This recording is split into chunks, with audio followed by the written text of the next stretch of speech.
Well, our favorite animal rights group is calling for a global boycott against KFC, which was once known as Kentucky Fried Chicken. People for the Ethical Treatment of Animals, PETA, claims the fast food chain is cruel to the 700 million chickens it dishes up each year. Bruce Friedrich is director of PETA's Vegan Outreach program, outreach, I should say. The last time Bruce was with us, he was protesting the enslavement of bees by beekeepers. Richard Lobb is a spokesman for the National Chicken Council. And Bruce, before you put KFC in the fryer, we have this statement from the company. KFC is committed to the well-being and humane treatment of chickens, and we require all of our suppliers to follow welfare guidelines developed by us with leading experts on our Animal Welfare Advisory Council. Let me start with Bruce. Bruce, whenever you do these interviews, you know you're dealing with hostile carnivore news people, and yet you're patient, you're not crazy sometimes, and you keep an even keel about this. So how did it come that you're now targeting KFC? Well, KFC's suppliers cram tens of thousands of chickens into sheds. Each chicken has about this much space for his or her entire life. They have a wingspan of about this. They cram tens of thousands of them into sheds like this. They're cooped in their own feces and urine for their entire lives. They're given 3 times the amount of antibiotics as are given to cattle or given to human beings in this country to keep the animals alive through conditions that would otherwise kill them. We go in depth into this and also show video Bruce, on our website. We're showing your video now, and we need to point out that this is purportedly real video shot by PETA. I don't know if these are stand-in chickens or chicken actors, but these are... I mean, I've got to say that... People can watch this video for themselves, and they can get all of the details about this campaign at KentuckyFriedCruelty.com on the web. It's just www.KentuckyFriedCruelty.com. And again, the reason these animals are able to live through these horrible conditions is that they're doped up. The National Chicken Council on its website talks about how chickens aren't given hormones. Mr. But for most of us, hormones are antibiotics. You know, we don't like speeches. Let's give the other side. Mr. Lobb, you represent the National Chicken Council. You're familiar with PETA, as we all are. To them, you say what?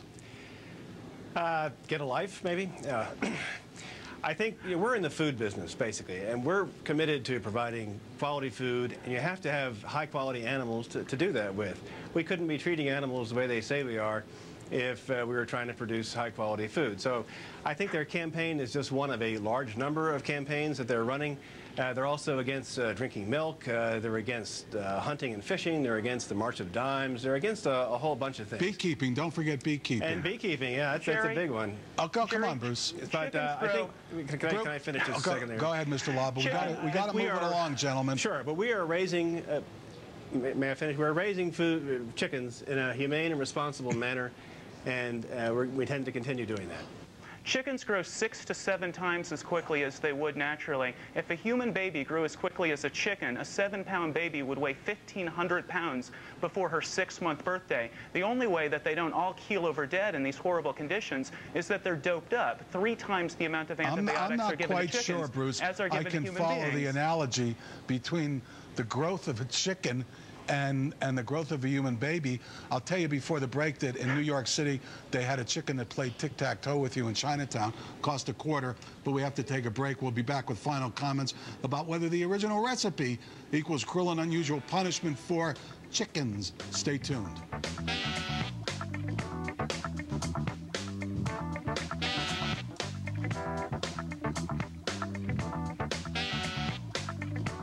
Back to the big chicken fight. Bruce Friedrich and his group, PETA, accused KFC of cruelty to chickens. Richard Lobb is with the National Chicken Council.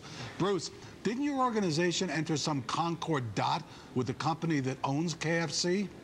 Well, we've been working with them for about 21 months, and they've hired some very good people for their farmed animal welfare panel, but they aren't following the counsel of their advisors. They're boiling chickens alive. They're slitting the throats open of fully conscious animals. They're searing the beaks off of the parent stock. They've done literally nothing. They've done literally nothing to improve life for even a single chicken on a factory farm. What's the nice way to kill a chicken?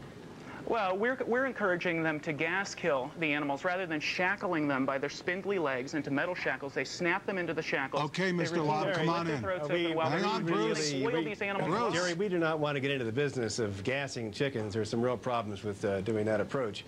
And the approach that we use now is both efficient and effective and very humane, and we think. And much of the video, that PETA is putting forth here is very outdated. Some of those equipment shown in their video is about 30 years old. So I think they're pulling a fast one. No, that's that. You know, come on, Richard. Come on, Richard. Bruce, you know that state of the art. That's oh no, we checked. Hello, it's me. That's the truth. I got a question for you. Right Bruce, I've noticed that in your literature, you guys are different now. You understand that people eat meat, and you're no longer outraged at the fact that we're not all vegans. Are you trying to be more reasonable because of some of the PR backlash? Well, actually, Jerry, we do still advocate vegetarianism, absolutely. And if people care about animals and they want tasty, free recipes... But you're not as febrile vegetarians as you were. Well, we'll certainly support anything that's going to improve life for animals. I have to backtrack for a second, though. The video that we're showing was all shot within the last year and a half. Oh, no, I've seen some of that before. And it's KFC suppliers, and people should check it out. I got to tell you, I'm a neutral. I don't have a chicken. I don't have a chicken in this fight, but it looked like 1953 Desi and Lucy video to me. Yeah, Bruce, I would encourage people to watch it for themselves. What is going to be the extent of the demonstrating against KFC this year? We would expect to have about 1,000 demonstrations in the first 6 months, and we're going to let people know if they're eating at KFC, they're supporting the most egregious abuse of animals imaginable, things that they couldn't easily watch. The reason they're not on here today, the reason they put Richard on, is that they're claiming they have an animal welfare program when in fact they don't have anything. Bruce, when you're talking, Bruce, hang on a second, Mr. Lobb. Bruce, there's an expression that says two things you shouldn't look at is how legislation and sausage are made. Everybody knows that it would be ugly to see how we get our dinner. Well, I don't know. Mr. Lobb? Let me say that... no, Jerry, let Mr. Lobb let me answer the question, Jerry. I'll give you a final word. I'll give you a final word. All right. Mr. Lobb. The KFC does have animal welfare standards, and they're very similar to the welfare standards used by other fast food companies and other people in the food business. We're all kind of working towards the same goal here, and we're working in a responsible process. PETA would like to be involved in that process, but they're really not. They're kind of on the outside trying to get in. For PETA to take credit for improvements in animal welfare, for PETA to take credit for improvements in animal welfare is like the rooster taking credit for the sun coming up. Bruce, I want a final question. Is it true that you guys have made deals finally with people like Wendy's and McDonald's? We did force some concessions out of McDonald's, Wendy's, and also Safeway and Burger King. We're encouraging KFC to follow their lead. We encourage people to check out the website. So you are doing business with people... It's just KentuckyFriedCruelty.com. You are doing business with people who slaughter and serve meat, beef, dairy, fish, all of that. We'll do what we can to improve farmed animal welfare conditions and slaughter conditions, and we thought we were making progress with KFC, Bruce, but they're always not doing a pleasure. Anything. Richard Lobb, thanks for coming aboard. Thanks very much, That's Jerry. it for our Tuesday edition of Nachman.